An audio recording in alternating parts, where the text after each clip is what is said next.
M होचो आकार हुकुम को दोहाई में प्रभु सदर हबीज दोसर का तिमोथी ठेन भराड़ी स्पिरिट पवित्रा पॉइंट चिकी कोना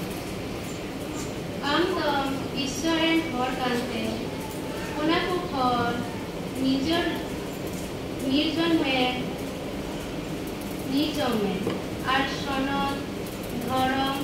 पतियो आर दुलरते पेट आकानिज जीवी हातारिज आर महिर बाड़ी भीड़ में पतियो रिया बोगे लहई में आर जायजुग जीवन जीतो गफर जम में ओने ओका लगी कहो चकान तीन रे आमदो आइमा गुहा को समांगे बोगे आंगोचे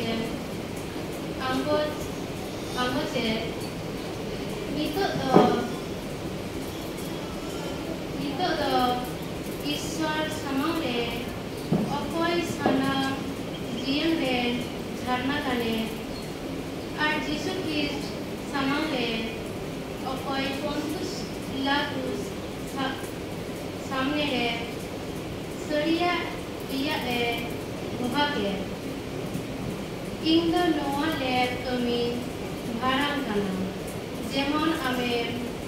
एम होचो आकान हुकुम दो बिनदाक आर बिन हुसोगे जीसु क्रिस्टे सदर हबीजे दहर उनी दो अक्ते नबी रे ईश्वर हतेते सदर होचोआ अकय भरानी सानाम कोरेन इस्कार चलाव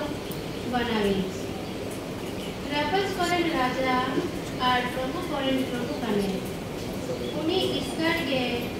बिन बुजुए ओने उनिया ओरा दो बांग शोर दारिया मार्शल रे मिना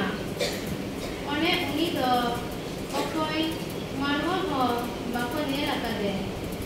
और अहकु नेल दारेले उनी के मानव और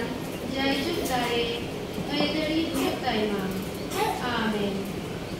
नोआ के प्रभु कथा ईश्वर सराहमाय रासा दरसा के